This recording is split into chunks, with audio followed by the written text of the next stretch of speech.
તો આજે હું તમારી જોડે શેર કરીશ મીઠાઈવાળાની દુકાન જેવી મેંગો બરફી ઘરે બનાવવાની રેસીપી। આ રીતે મેંગો બરફી ઘરે બનાવવી ખૂબ જ ઇઝી છે। ફક્ત 10 જ મિનિટમાં બની અને તૈયાર થઈ જશે।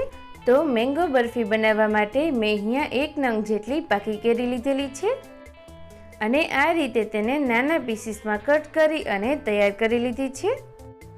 ત્યારબાદ આ રીતે એક મિક્સરનું નાનું જાર લઈશું અને તેમાં કટ કરેલી પહેલાં તો પાકી કેરી એડ કરીએ અને ત્યારબાદ 1/4 કપ જેટલું આપણે તેમાં દૂધ એડ કરીશું અને બંને સામગ્રીઓને જોડે એકદમ સરસ રીતે આપણે ક્રશ કરી લઈએ। તો તમે જોઈ શકો છો બંને સરસ રીતે ક્રશ થઈ ગયું છે અને આ રીતેની પ્યુરી બની અને તૈયાર થઈ ગયું છે। હવે આ રીતેનું આપણે એક પેન લઈશું અને પેન થોડું એવું ગરમ થવા દઈશું।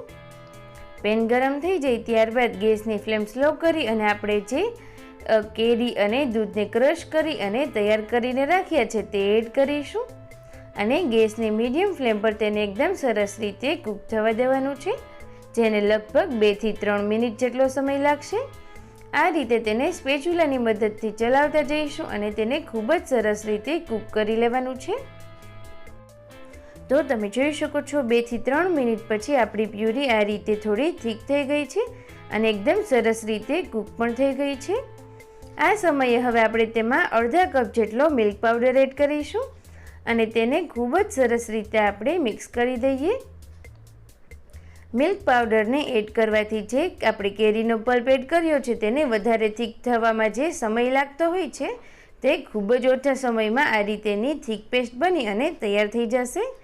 તો કુકિંગનો જે પણ ટાઈમ છે બરફી બનાવવાનો તે ખૂબ જ સારો એવો રિડ્યુસ થઈ જશે। તો હવે આપણે આ સમયે તેમાં 1/3 કપ જેટલું કોપરાનું છીણ એડ કરીશું।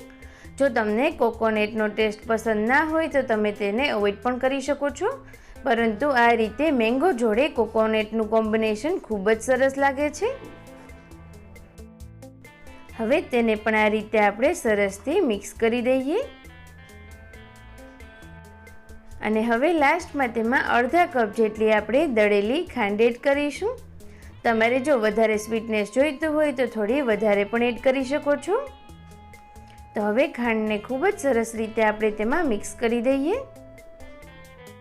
ખાંડ એડ કરશો એટલે આપણું જે મિક્સચર છે તે આ રીતે થોડું લિક્વિડી થઈ જશે અને ત્યારબાદ આ રીતે તેને ચલાવતા રહી અને પ્રોસેસ કરશો એટલે ફરી જે મિક્સચર આપણું છે તે થીક થઈ જશે। તો હવે તમે જોઈ શકો છો બરફી બનાવવા માટેનું આપણું પરફેક્ટ મિક્સચર બની અને તૈયાર થઈ ગયું છે અને આ રીતે પેનમાં નીચે જરા પણ ચીપક્યું પણ નથી રહ્યું।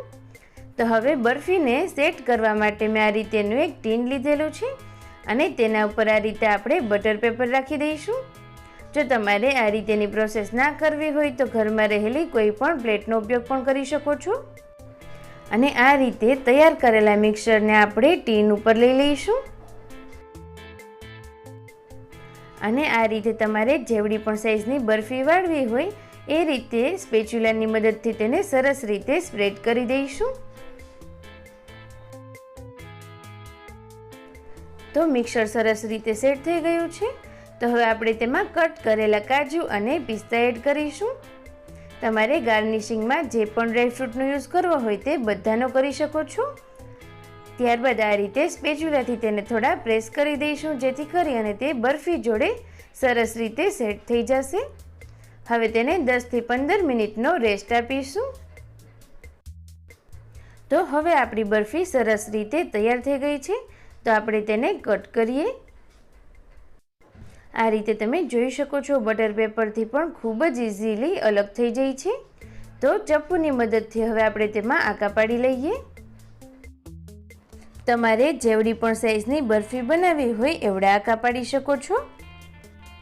તો તમે અહીંયા જોઈ શકો છો આપણી ખૂબ જ સરસ એવી મેંગો બરફી બની અને તૈયાર થઈ ગઈ છે।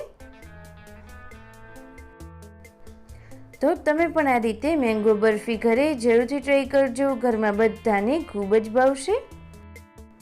અને તમને મારી આ રેસીપી સારી લાગી હોય તો પ્લીઝ આ વિડીયોને લાઈક કરજો, તમારા બધા જ ગ્રુપમાં શેર કરજો અને ચેનલ ઉપર નવા હોય તો જલ્દીથી તેને સબસ્ક્રાઈબ કરી દો. સબસ્ક્રાઈબ કરવું એ પણ બિલકુલ ફ્રીમાં જ છે.